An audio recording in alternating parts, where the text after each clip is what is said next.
buenas tardes. Muchísimas gracias. Quería, en primer lugar, saludar de forma presencial y virtual a los que se encuentran esta tarde aquí y a los que nos verán a través de la grabación online. Realmente estamos viviendo unos tiempos sumamente extraños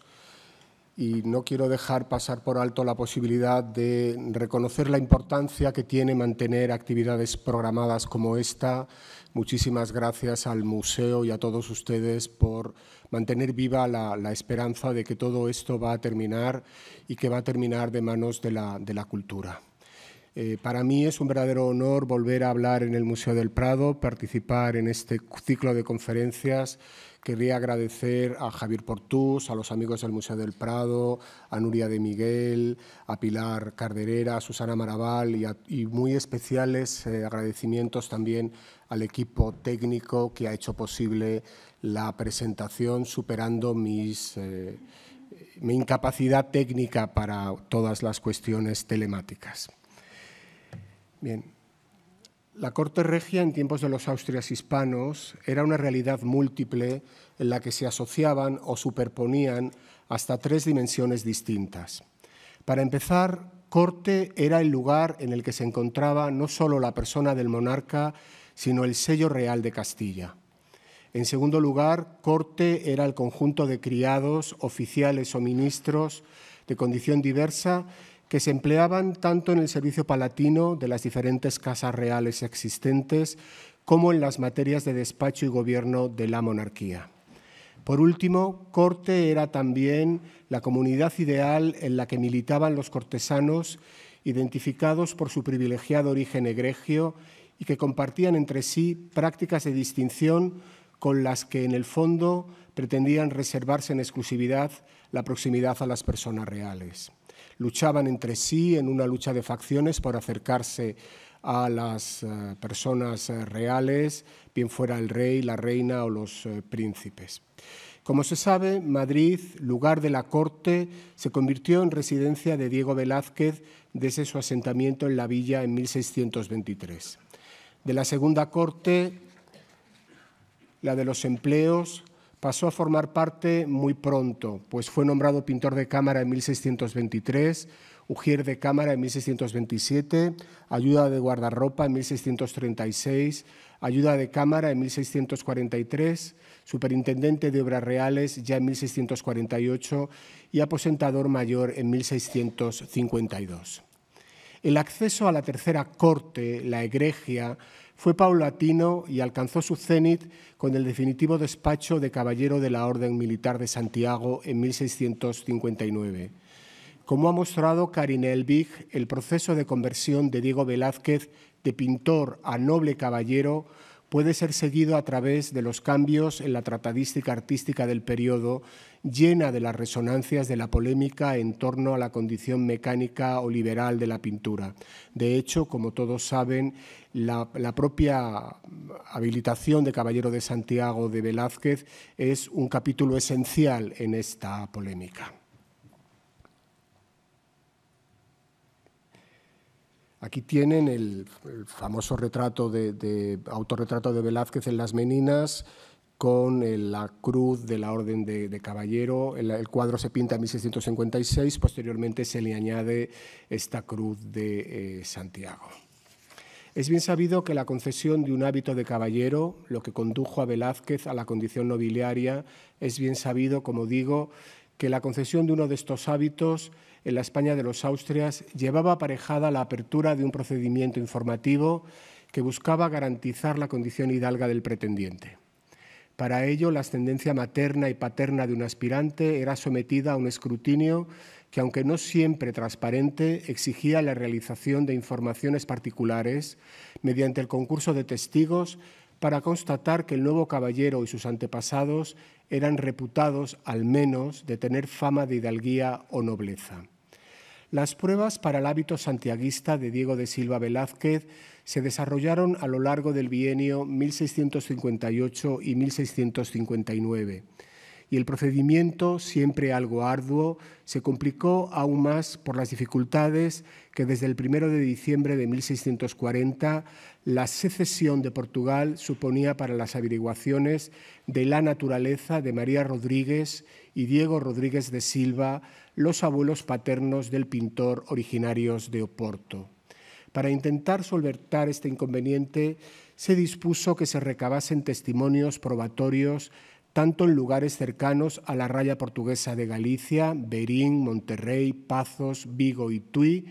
tanto en Galicia como en Madrid, por entonces ampliamente frecuentada por títulos y caballeros lusitanos que habían mantenido su fidelidad a la monarquía de Felipe IV y solían reunirse en la Hermandad de Santo Antonio de los Portugueses, más tarde de los alemanes. Pese a no haber sido estudiados con la amplitud que merecen, no dejaron de ser frecuentes los contactos de Velázquez con la parte portuguesa de la corte.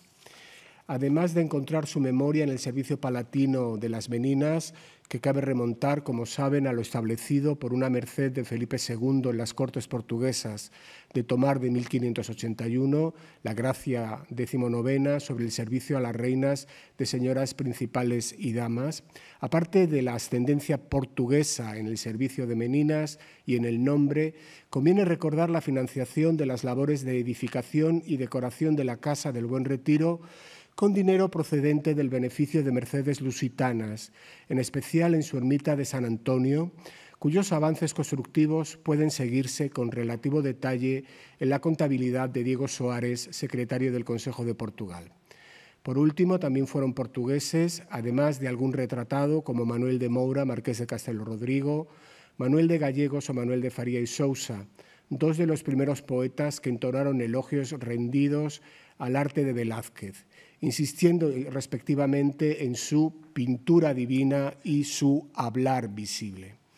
Llegado el momento de realizar las pruebas santiaguistas de Velázquez en 1658,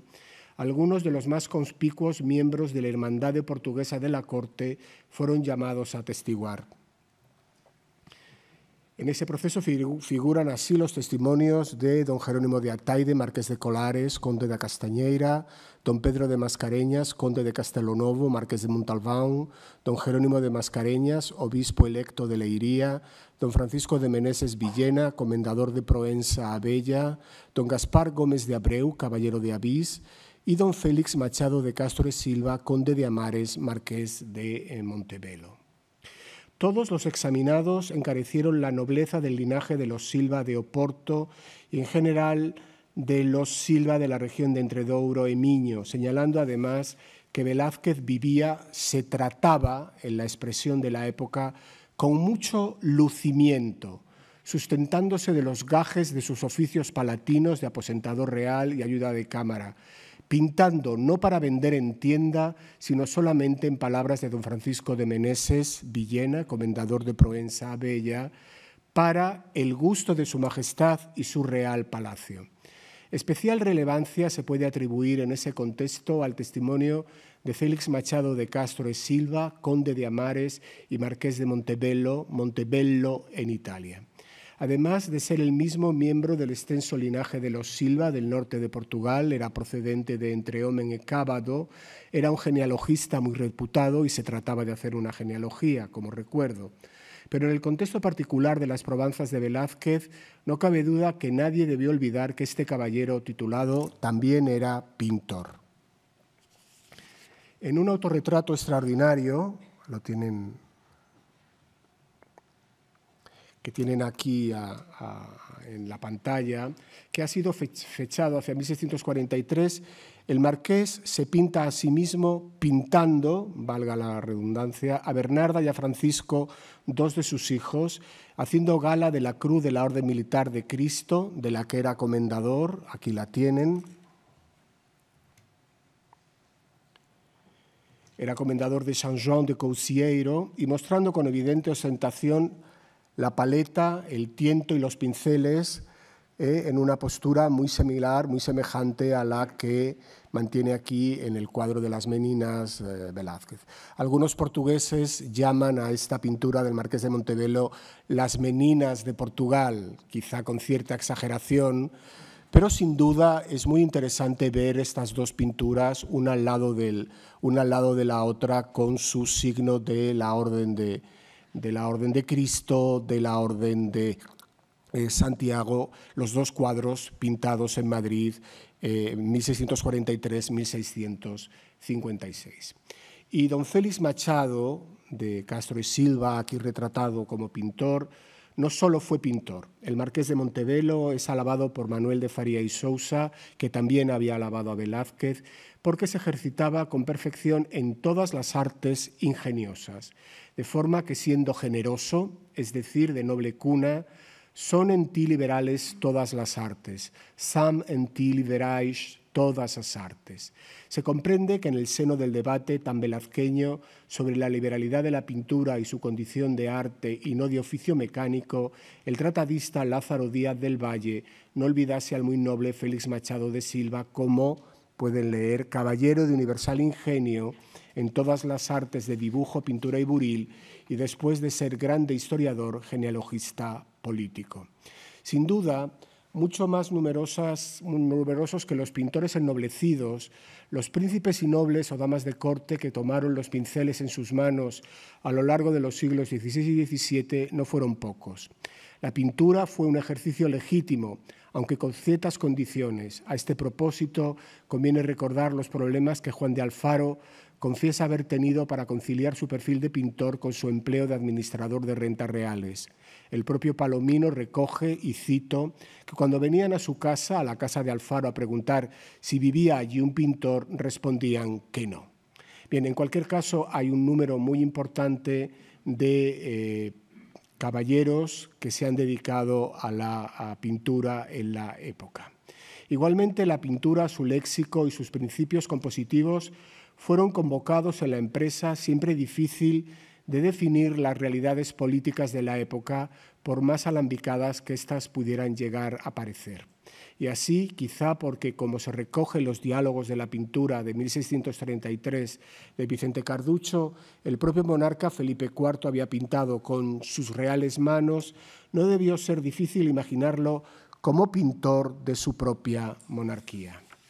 Esto es lo que hace José de Pellicer en su Alma de la Gloria de España, el epitalamio publicado en 1650 con motivo del segundo matrimonio del soberano con Mariana de Austria, exponiendo no solo que ser rey es un arte que exige dedicación continua, sino también que a reinar se aprende en las artes. En concreto, el cronista aragonés cita expresamente como escuela católica del arte de reinar la Galería de Reyes Aragoneses aneja al Gran Salón del Retiro, porque contiene, cito, tantos maestros como retratos de los monarcas serenísimos. Se conservan en la colección del museo las copias de los cuadros de Felipe Ariosto que se habían pintado en Zaragoza en tiempos de Felipe II y que se continuaron hasta Felipe IV. Aquí tienen el Felipe IV del Museo del Prado, perteneciente a esta galería del Salón del Buen Retiro, del jardín del Palacio del Buen Retiro, por un artista desconocido de la corte. El cuadro hoy se encuentra en Toledo y me permite recordar la importancia de esta galería con obras de categoría, de calidad variable para el conjunto de las pinturas del Gran Salón del Retiro. Pero además, como decíamos, el propio rey adoptaría los rasgos de pintor capaz de esbozar una gran pintura de España, como se señala aquí. Felipe IV, el único capaz de componer la gran pintura de España, a partir de la composición aérea de, cito a Pellicer, los lejos de los muchos territorios de su monarquía compuesta, jugando aquí con la distancia geográfica de una monarquía universal y el término pictórico propio del género de paisajes, este género de los lejos a la manera de Patinir, con ese degradado del fondo. Pellicer no solo dice que se aprende a ser rey viendo pintura, sino que el oficio de rey es un oficio de pintor, que es capaz de conciliar los lejos con un diseño, una idea de pintor.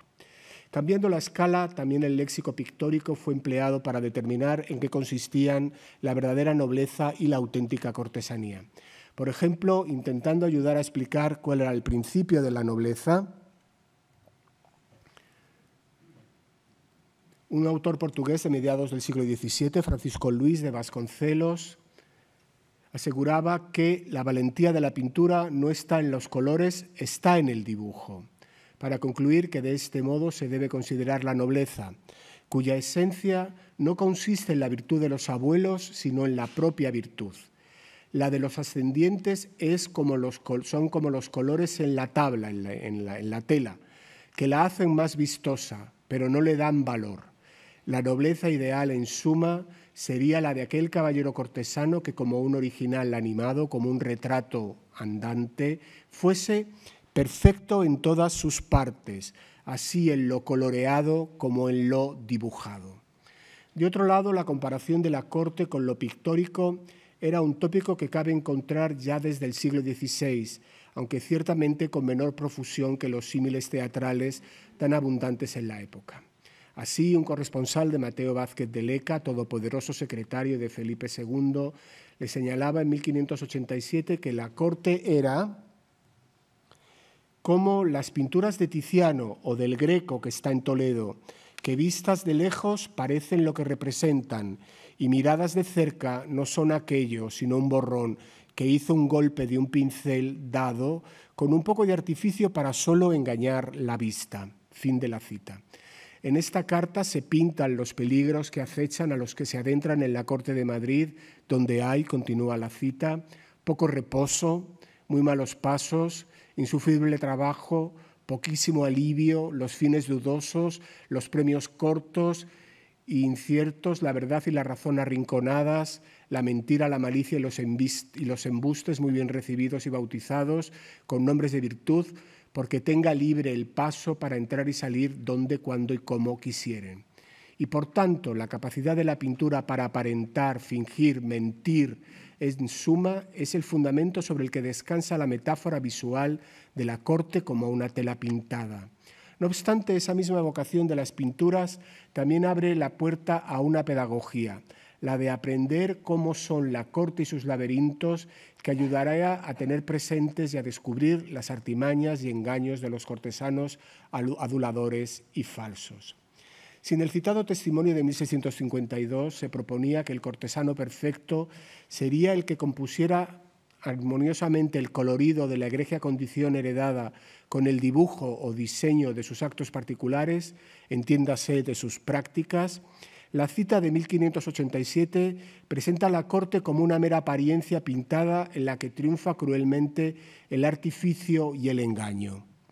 Ambos testimonios representan el haz y el envés de la cultura de corte de la alta edad moderna europea, que siempre se movió indecisa entre las categorías aristotélicas del fatum o hado, la genealogía que venía dada, y el ethos, las prácticas o ejercicios que convenía realizar. Pese a la existencia de una nutrida literatura doctrinal que alcanzó su cumbre de forma muy temprana en El cortesano de Baltasar de Castiglione, cuya primera edición impresa es de 1528, el saber de la corte se caracteriza por una sustancial fragilidad que lo lleva a estar en incesante revisión o, si se quiere, en fabricación continua. En el fondo, se fundamentaba en un doble ejercicio de representación individual y colectiva, en el que de un lado se fraguan lazos o signos que permiten a los cortesanos reconocerse entre sí y al mismo tiempo de otro lado identificar a quienes no lo son. Es cierto que la cortesanía siempre mantuvo una estrecha vinculación con la ascendencia nobiliaria, con el colorido, si me permiten utilizar el ejemplo portugués de 1650 que veíamos anteriormente.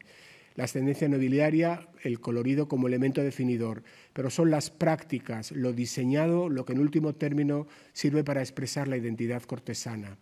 Ser cortesano en el siglo de Velázquez no consistía solo en gozar de prosapia más o menos inmemorial, sino que también exigía el ejercicio continuado de usos y modos que revelasen la condición egregia propia de los caballeros y las damas de la corte. Domina en nuestro imaginario contemporáneo una forma algo prejuzgada de considerar la cultura de corte de la edad moderna como un mundo siempre dominado por el más férreo de los protocolos. Sin embargo, pese a la existencia de una etiqueta ceremonial, bien, aunque no totalmente establecida, el saber de la corte estuvo presidido por un sesgo circunstancial, que exigía un aprendizaje dilatado que no cabía encontrar en los libros, ni siquiera en los tratados de corte, sino en la imitación de los que estaban en la reputación de cortesanos finos y de gusto. Así, como decía don Gómez Arias en 1658, la galantería, la máxima expresión de la corte, el galán, se aprende en conversaciones discretas y más que los libros enseña la observación.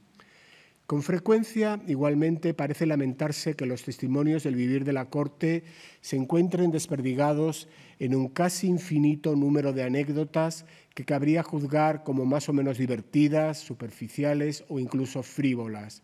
Sin embargo, pese a su condición dispersa, de ese cúmulo de anécdotas viene a destilarse una teoría de corte en la que se enseñaba, aprendía a cómo moverse, qué decir, dónde estar, cuándo reír, cómo alegrarse, con quién hablar, y un largo etcétera de circunstancias entre las que también había lugar para saber cómo responder a una burla, al daño infligido y en general a la mala fortuna.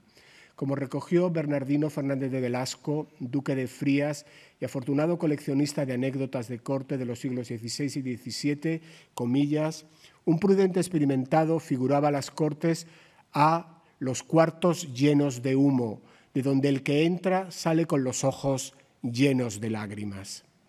Este saber circunstancial de la corte abunda en situaciones relativas al complicado uso de los espacios palatinos, hasta convertirse en una auténtica teoría de los tiempos y de los lugares, cómo y cuándo moverse en ellos, en estos espacios, una teoría también de las emociones, cómo relacionarse en su escena. En esto los cortesanos se educan en el difícil arte doble de la prudencia y de la paciencia, virtudes nunca suficientemente encomiadas porque la una los preservará de la excesiva cólera y la otra de la desesperanza. En El amigo verdadero y leal, uno de los más hermosos tratados de corte del siglo XVII, el príncipe Albert de Ligne enseña que la prudencia de un cortesano se ha de conocer en que sepa moderar sus deseos y reglar sus esperanzas.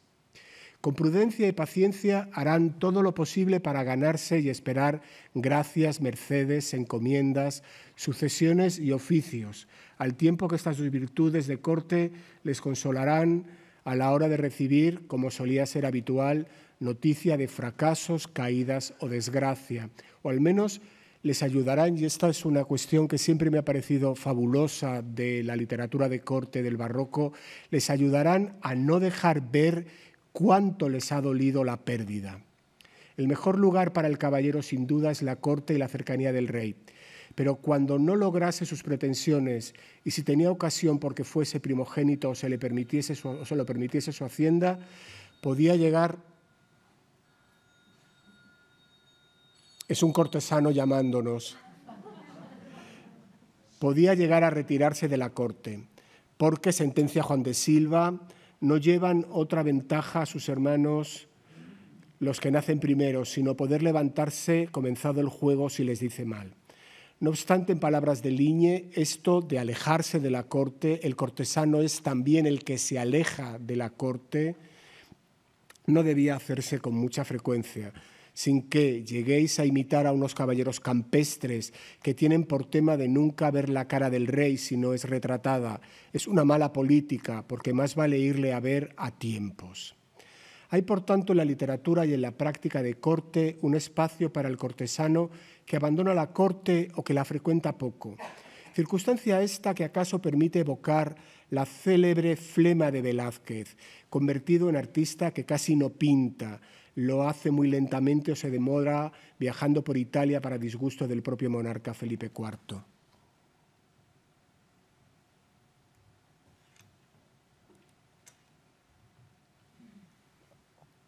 En esto, además de evocar el tópico de la lentitud proclamada por el clásico Zeuxis, quien fue recriminado por la tardanza y flema que gastaba en sus obras, Velázquez flemático como nuevo Zeuxis, se puede recordar que se reconocía la existencia de una flema que no se interpretaba como muestra de pereza, sino como hija de la prudencia, gracias a la que se consiguen los triunfos, se vencen las arduas dificultades, se rinden los más fuertes enemigos, se adquieren las mayores dignidades o al menos ayuda a sufrir mientras se espera. Tomo estas frases de un pequeño tratado de 1657 que habla de la flema de Pedro Hernández, el autor es Marcos García, donde se señala que la flema también es propia de los cortesanos. Además, las anécdotas de corte proclaman la absoluta eminencia de lo oral, expresada en un elogio de la conversación con otros caballeros y con damas, pero también con príncipes y con servidores propios o ajenos. Después de haber circulado oralmente, las anécdotas pasaron a adornar piezas de correspondencia o se plasmaron en colecciones manuscritas de dichos y hechos de corte o breves semblanzas de gente de palacio. Junto a la difusión impresa de una tratadística amplia en la que siempre domina el cortellano, un auténtico tight-seller editorial de la época, un superventas periódico, un vendedor por mareas, no por bestseller, sino por tight-seller, la transmisión principalmente manuscrita de estos testimonios hizo posible la imitación, uno de los esenciales principios rectores del ser cortesano y que hacía posible la identificación o el mutuo reconocimiento entre iguales. Aunque al mismo tiempo la imitación constituía también un peligro para los cortesanos, puesto que sus acciones y gestos podían ser copiados o remedados por falsarios recién llegados al privilegiado espacio de palacio. La respuesta, obviamente, pasó por una continuada renovación de los signos de distinción, empezando por el lucimiento exterior. Me gustaría insistir en esta idea. Tenemos un preconcepto del mundo de corte del barroco como un mundo donde todo está establecido. Hay establecido un ceremonial, pero las prácticas cambian continuamente porque lo cortesano se imita y los verdaderos cortesanos reinventan la cortesanía, reinventan la galantería, creando nuevas formas de distinción. Fue el lucimiento una de las principales categorías que cabría elevar de ese saber circunstancial siempre en transformación. El antes citado Jerónimo de Ataíde, marqués de Colares, juzgaba entre los signos de la nobleza de Velázquez que al pretendiente siempre le ha conocido tratarse con mucho lucimiento, viviendo de sus haciendas y bienes y de los gajes de sus oficios, y que incluso antes de tener tales oficios reales, sabe, tenía esclavos y criados y sustentaba su casa con mucho lucimiento. En ese sentido, el sentido de este testimonio puede ser esclarecido gracias a unos avisos de palacio atribuidos a Luis de Abreu de Melo y en los que se explica que, lo tienen aquí, no consiste el lucimiento en las demasiadas galas, sino en el acierto y bien correspondido de ellas. Prodigalizar listones en rosas, cargar los afeites sin correspondencias fuera del límite que permite la gala es ser afeitado, no lucido. Vestir brocados y traer los criados desnudos, tener muchos caballos y criados, estos mal vestidos y aquellos flacos, más es ostentación del desgobierno que ambición del lucimiento. Las galas del Señor han de lucir en los criados, porque las de los criados hacen lucir las del Señor. No consiste el lucimiento en el salto del zapato, en la gloria de la media, en lo corto de la capa, en lo justo del calzón, en la imitación del traje, sino en lo compuesto de él. Así debe el cortesano discreto pulirse con aseo y ajustarse con adorno, uniendo la posibilidad de su trato al de su caudal. Como se ve, ser lucido o tratarse con lucimiento supone ocuparse de la propia presencia, en especial aquí de la vestimenta individual, pero también de la de los criados, encontrando una correspondencia elegante, añadiríamos hoy, con su caudal, es decir, con su hacienda, bienes y gajes. Como señalaba el marqués de Colares a propósito de Velázquez, y conviene ahora recordar su testimonio, al pretendiente siempre le he conocido tratarse con mucho lucimiento, viviendo de su hacienda y bienes y de los gajes de sus oficios. Incluso antes de tener tales oficios reales, sabe, tenía esclavos y criados y sustentaba su casa con mucho lucimiento. Si el cortesano debía ser paciente, dominando sus emociones y gestos, también había de atender con sumo cuidado a que su arreglo correspondiese con su estado. Es decir, si tenía que disciplinar sus emociones, el cortesano, ya lo decía Walter Benjamin, es un individuo moderno porque disciplina su emoción, también debía controlar cómo se presentaba o cómo era visto. Por ello se entiende que Juan de Silva, conde de Portalegre, una suerte de Castiglión español, se confesara, comillas, amigo de andar al uso, es decir, de vestirse a la moda, en una divertida carta sobre la orden de acortar los cuellos de lechuguilla dictada en 1594.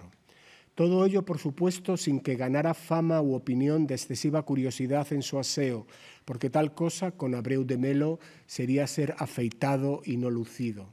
Los cortesanos perfectos, en consecuencia, debían borrar cualquier asomo de afectación en su apariencia externa, tanto en la propia como en la de sus criados y familiares, esforzándose en presentarse de la forma más natural posible, aunque hubiesen pasado tiempo componiéndose para parecerlo, no lejos de lo que en el siglo XIX se convertirá en el dandismo. Les recuerdo este personaje romántico francés que cuentan las crónicas que pasaba media hora despeinándose antes de salir de casa. Es un poco la misma idea, prepararse para estar natural. Y aquí un nuevo punto de conexión entre la idea del perfecto cortesano y la leyenda moderna del artista que se descubre o es descubierto como un pintor perfecto que no es artesano, sino consumado creador en idea de forma absolutamente natural e innata.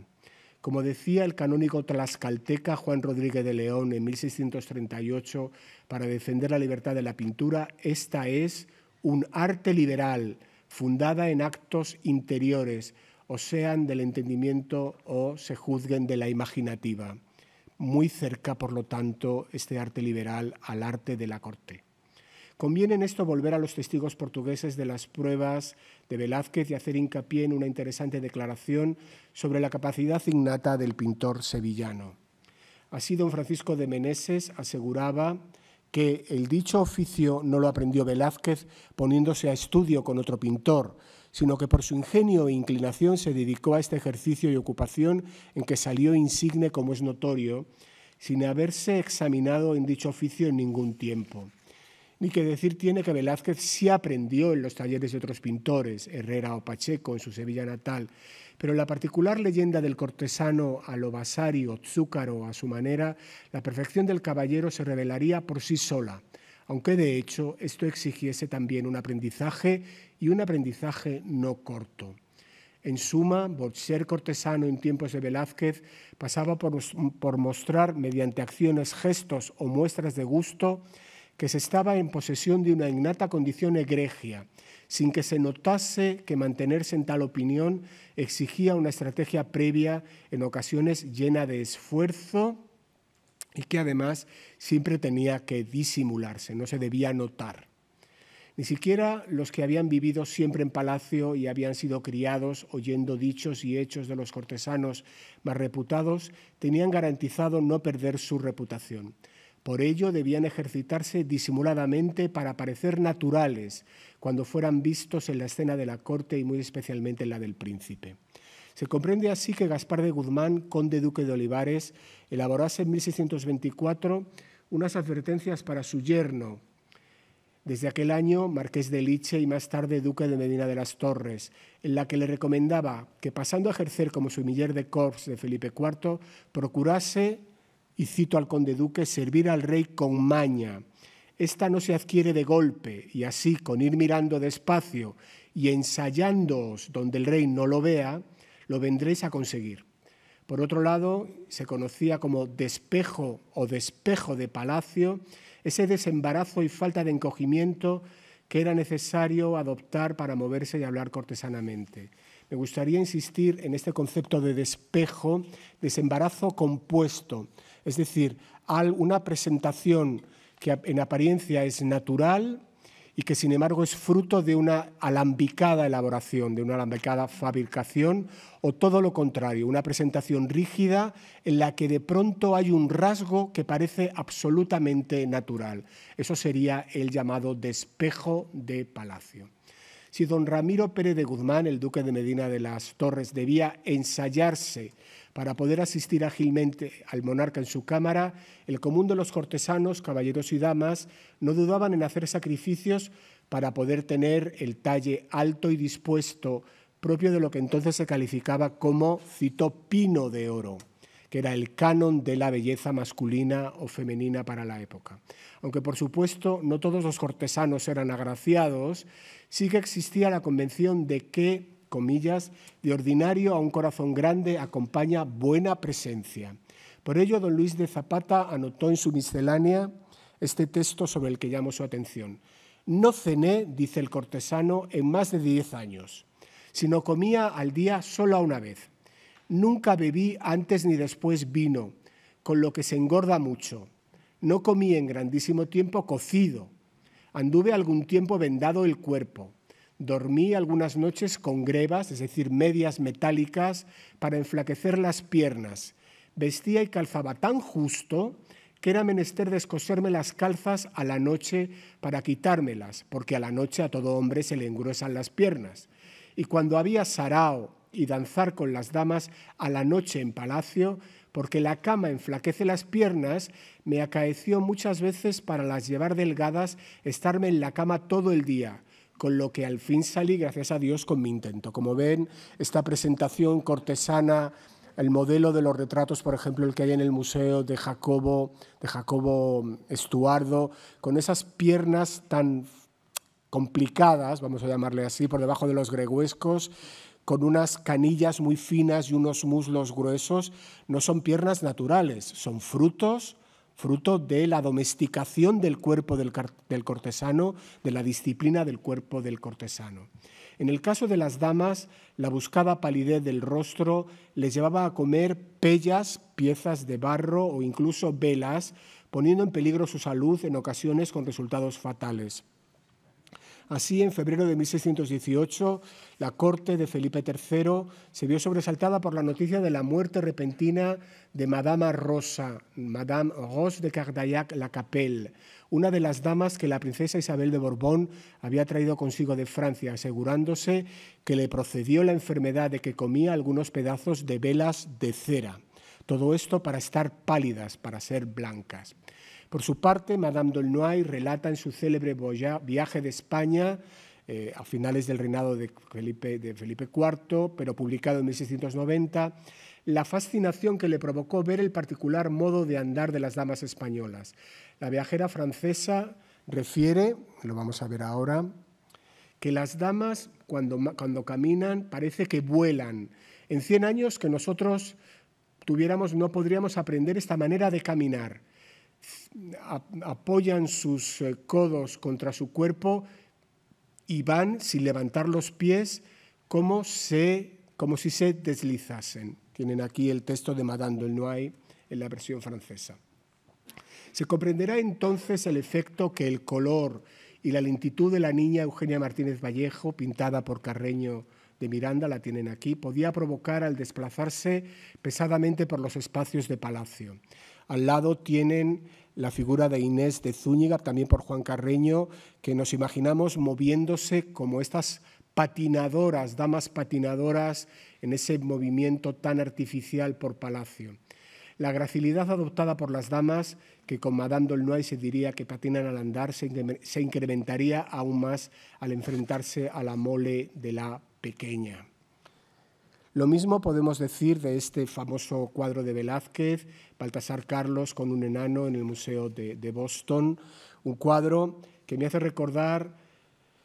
la necesidad de estudiar bien por qué se pintan a los personajes reales con sabandijas de palacio, con estos seres tan tristes y tan maravillosos seres de la corte, de la cohorte real en torno a los Austrias españoles. Desproporcionado pendant, el pequeño al lado de Baltasar Carlos, que hace brillar las calidades del príncipe, como la niña Eugenia hacía brillar a las damas de palacio. En una cita que tienen aquí, las sombras hacen sobresalir más la tinta y los coloridos diversos de la pintura. Así, lo disforme de estas formas imperfectas es causa que resplandezcan más las formas de toda perfección. Andrés de Villamanrique, Singularidad histórica, la más peregrina de 1675. Como proponía Luis de Abreu y de Melo, el lucimiento era el resultado de lo que cabría calificar de un arreglo descompuesto, en el que sale a relucir el ideal de la sprezzatura, expuesto por Castiglione ya a comienzos del siglo XVI y que terminaba en la disimulación, primero física y emocional, luego también moral e incluso política. Sin embargo, el caballero de corte no debía ser desdeñoso ni demasiado distante, puesto que la excesiva gravedad también debía ser disimulada con algún rasgo de humor o en general de galantería. Muestra también de su desembarazado, aunque ya sabemos que fabricado, despejo. Como hemos mencionado, la invención de nuevas formas de distinción pretendía limitar los efectos de los que imitaban ademanes, gestos o prendas caballerescas. En cualquier caso, los remedadores podían arrostrar graves consecuencias, como le sucedió al comediante de opinión Íñigo de Velasco, comediante de opinión famoso, cómico, que murió degollado en Valencia en plena calle en 1643 porque, olvidado de la infamia de su oficio, galanteaba con el despejo que pudiera cualquier caballero. Parece que esto molestó a los caballeros de Valencia y enviaron a un matachín que lo remató en plena calle. Al año siguiente, en 1644, la corte madrileña se vio sobresaltada por las noticias que hablaban de la presencia en la villa de un joven que terminó siendo detenido por embustero y que se hacía llamar don Alonso de Padilla, por otro nombre Diego Ventura, por otro nombre don Carlos de Austria y Borbón, por otro nombre el paje de la Virgen.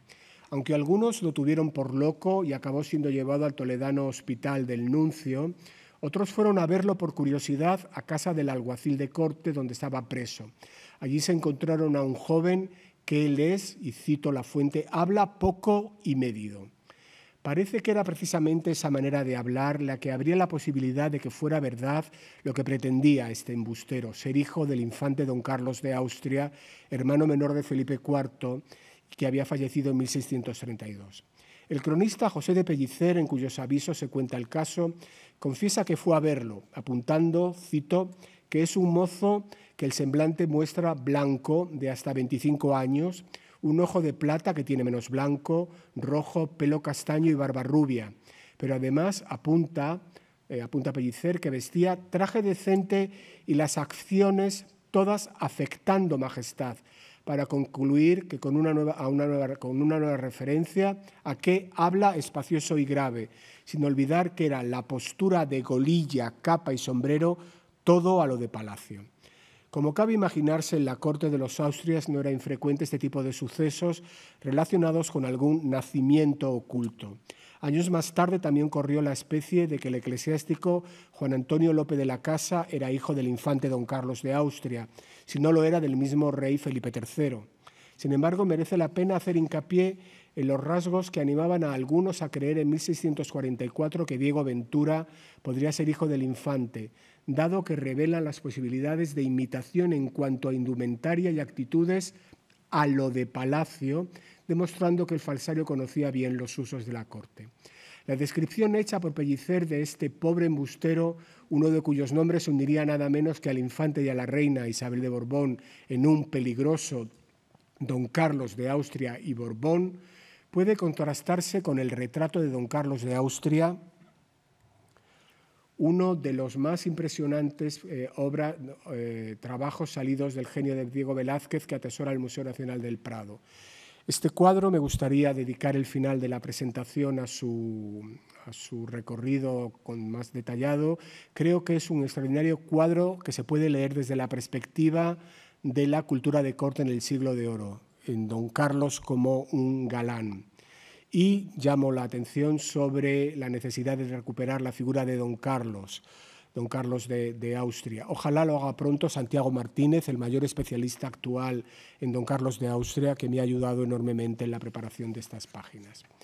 Considerada una de las obras cumbres del periodo anterior al primero de los viajes a Italia de Velázquez, la crítica artística le ha dedicado una más que merecida atención. Para los historiadores, en cambio, esta magnífica pintura constituye todavía una invitación, sino un reto a resolver el enigma que envuelve a este retrato de corte, de quien, pese a su importancia como hermano menor de Felipe IV, sigue siendo poco conocido. No es de extrañar por ello que John Eliot califique al infante de silenciosa y enigmática figura, Santiago Martínez, uno de sus mejores conocedores actuales, señala que su prematura muerte en 1632 y lo reservado de su carácter serían responsables de la escasa atención recibida por don Carlos si se compara con la prestada a su otro hermano, el cardenal Infante. Cuando Velázquez lo retrató hacia 1626 o 1627, don Carlos de Austria gozaba de una enorme preeminencia en la corte, pues como segundogénito varón de Felipe III, ocupaba entonces un lugar principal en la línea hereditaria al trono, una condición que no perdió hasta que el nacimiento del príncipe Baltasar Carlos en 1629 garantizó por entonces la sucesión de la pareja real. En 1626 acompañó a su hermano a la crucial Jornada Real de Aragón, que se prolongó de enero a mayo y que llevó a Felipe, siempre seguido por Carlos, a Zaragoza y a Barcelona. Al año siguiente, 1627, la grave enfermedad que puso en riesgo la vida del rey, encontrándose la reina encinta, hizo que las miradas de todos los observadores de la corte se dirigiesen hacia él aún con más intensidad. Es por este bienio 26-27 cuando Velázquez habría pintado este extraordinario retrato.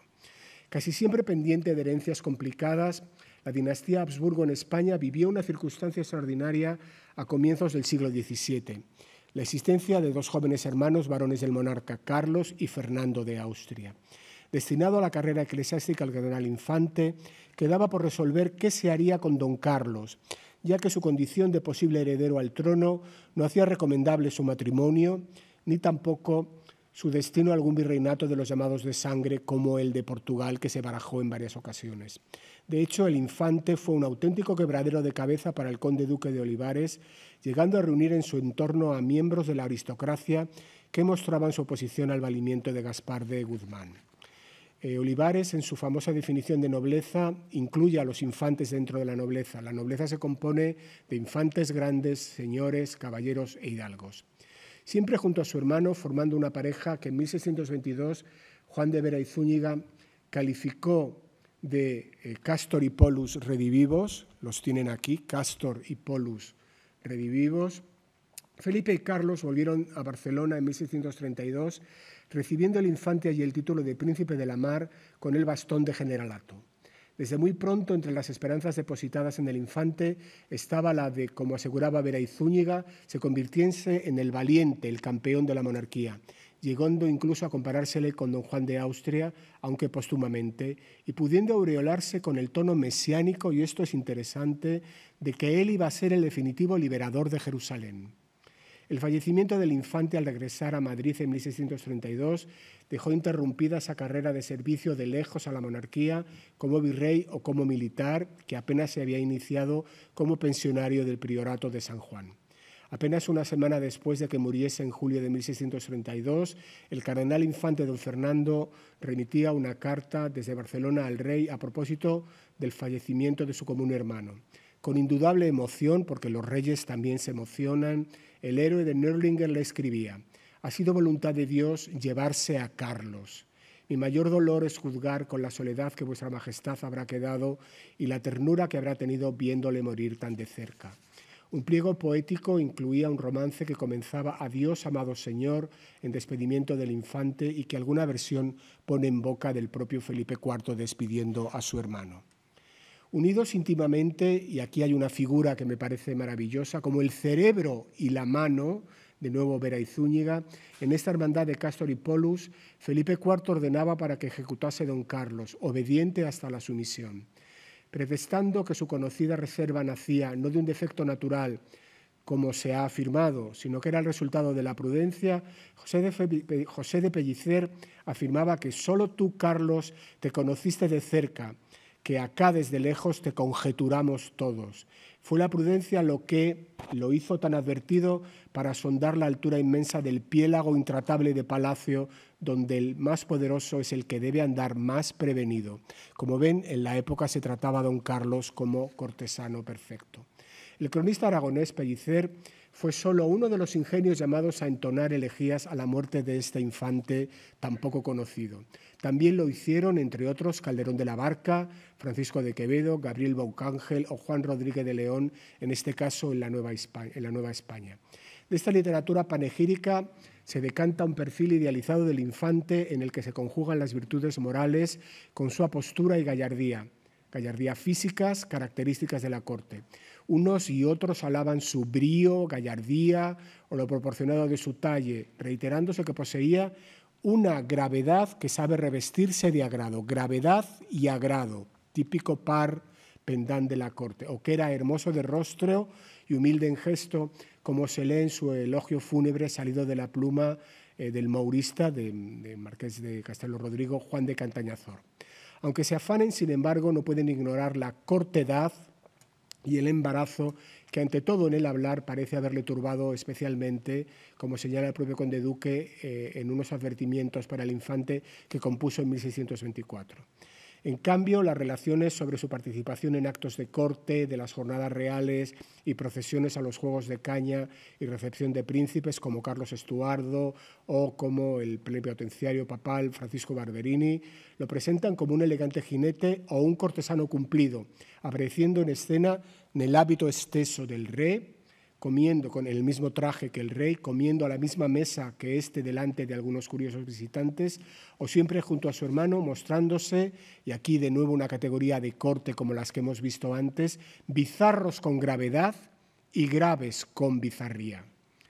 José de Pellicer, en suma, lo retrata con un perfecto color de rostro, con doradas guedejas, donde lo crespo era decente, bien visto lo rubio y de hermosa boca, con el característico belfo de la Casa de Austria. Si se dan cuenta, las características que había adoptado Diego Ventura, la imitación de Diego Ventura, son relativamente cercanas a estas. Hay para mí un misterio, me he pasado bastantes minutos mirando esta idea del ojo de plata de Diego Ventura, un ojo más oscuro,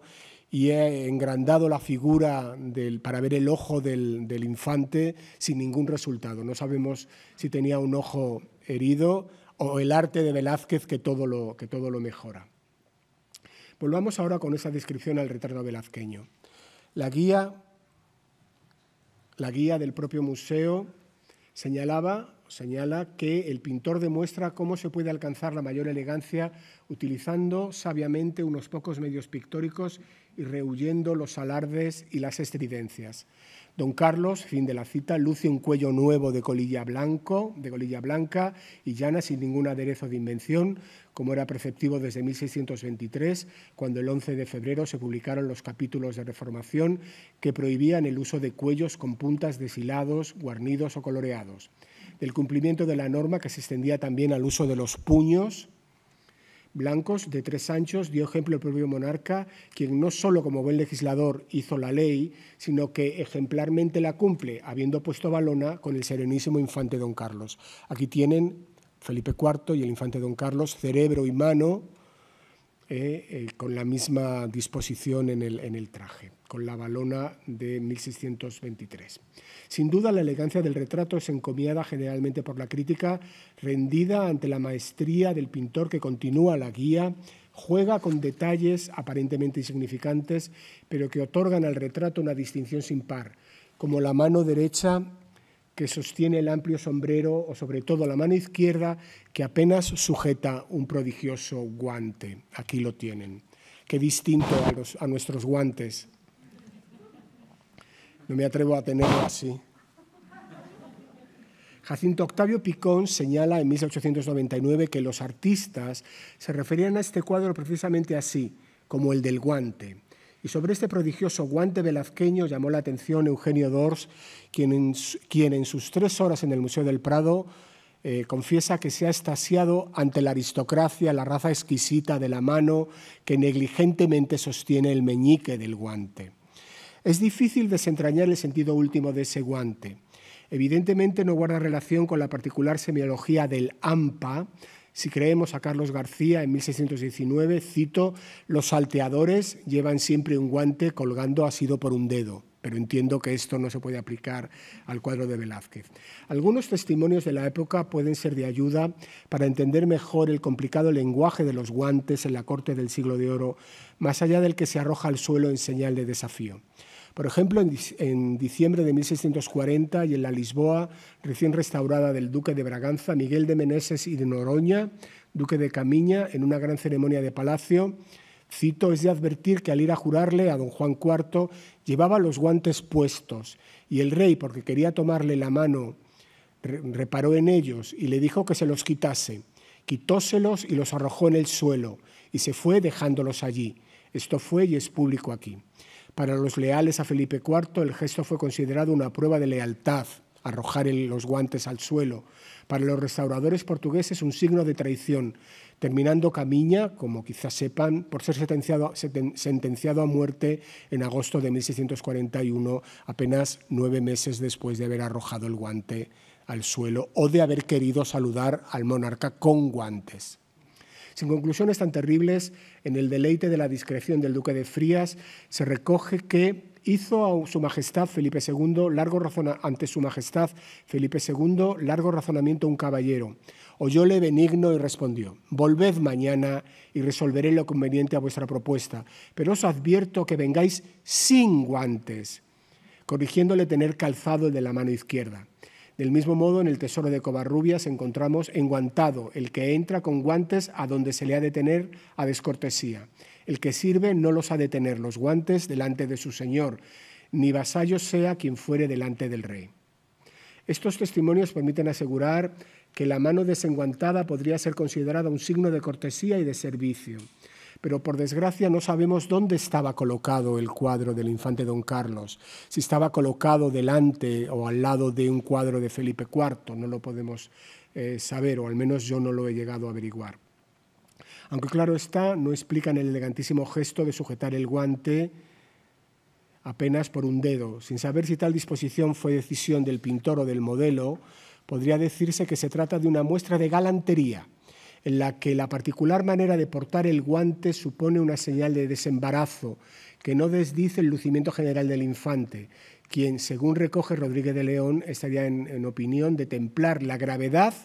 con la llaneza, es decir, como el mejor de los galanes. Como galán es precisamente como lo retrata el poeta Manuel de Faria y Sousa en el soneto titulado Al infante don Carlos, por galán y por poeta igualmente, describiéndolo así en este poema que tienen aquí. Los ojos veces mil han estudiado, viendo en Carlos y Apolo el mismo aspecto, cuál de los dos, Apolo más perfecto, debía propiamente ser llamado. Y agora los oídos han dudado en canto de los dos de igual efecto, cuál de ellos del más métrico sujeto debe con más razón ser invocado. Embarazados pues los dos sentidos, sean de tanto príncipe despojos como entre sí de envidia combatidos. Pues su dulce voz, sus rayos rojos, si sale ver pretenden los oídos, y si canta escuchar quieren los ojos. Además de su condición de galán, Faria y Sousa presenta a don Carlos, quien también fue pintor, añadimos nosotros, como un poeta métrico sujeto. Y en efecto el infante compuso algunas poesías, entre las que destaca su soneto a Nardo, que comienza o rompa ya el silencio el dolor mío, y del que se ocupó Baltasar Gracián, ensalzando el mayor ingenio y la grata memoria del infante en su agudeza y arte del ingenio. Pero volvamos un minuto al guante. En este guante de galán, un brillo de bizarría en una presencia buscadamente grave, se expresa buena parte de la cultura de corte en tiempos de Velázquez. Entre la espresatura, el lucimiento, la gala y el despejo. Un gesto que completa con su desembarazo la imagen ordenada al uso de la pragmática de los cuellos de la Reformación de 1623. La elegantísima disposición del infante pasó a ser imitada en varios retratos. Del de María de Hungría, que tienen aquí abajo, o el de Gaspar de Velasco por Domingo de Carrión en el centro, o el del príncipe Baltasar Carlos por Juan Bautista Martínez del Mazo, todos ellos con guantes, sin olvidar este cuadro extraordinario del Museo del Prado, depositado en el Museo de América, de María Luisa de Toledo y Carreto, hija del virrey Marqués de Mancera, en un cuadro atribuido a Antonio Rodríguez Beltrán, ya una creación novohispana. Está al lado de una mujer chichimeca tatuada, que nos recuerda, por un lado, también al cuadro de Isabel Clara Eugenia y Magdalena Ruiz, que está en el museo, con la mano encima, la indígena viste sus ropas locales y muestra su cara tatuada, y la otra mano lleva también el guante como María de Hungría y como el príncipe Don Carlos. El modelo velazqueño, que tiene aquí extraordinaria fortuna, como ven, se convierte así en un medio, y esto me parece importante, me gustaría explicarlo,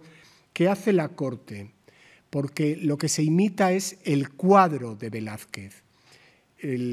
Permite imitar los gestos y los ademanes de la corte. El genio de Velázquez, en suma, detuvo el guante en el aire y con él la esencia de la corte de los Austrias en su mayor esplendor, lo que puede el arte. El arte puede hacer a los cortesanos. Pocos artistas han ilustrado de manera tan señera la vida de corte en la España de los Austrias como Diego Velázquez. Sin duda alguna, sus retratos de reyes, ministros, soldados y letrados, pero también de la extraordinaria gente de placer, se encuentran entre los mejores testimonios de la vida que animó los espacios áuricos de los Austrias. Pero Velázquez, lo hemos visto, no solo pintó para la corte, sino que también la vivió. En ella desempeñó oficios palatinos o se movió entre facciones y patronos para mantenerse en el favor real o, antes de haberlo conseguido, para promover su carrera como joven pintor llegado de Sevilla. Por ello, parecía conveniente acercarse a su vida y a su obra desde el particular punto de vista de los estudios sobre la cultura de corte barroca.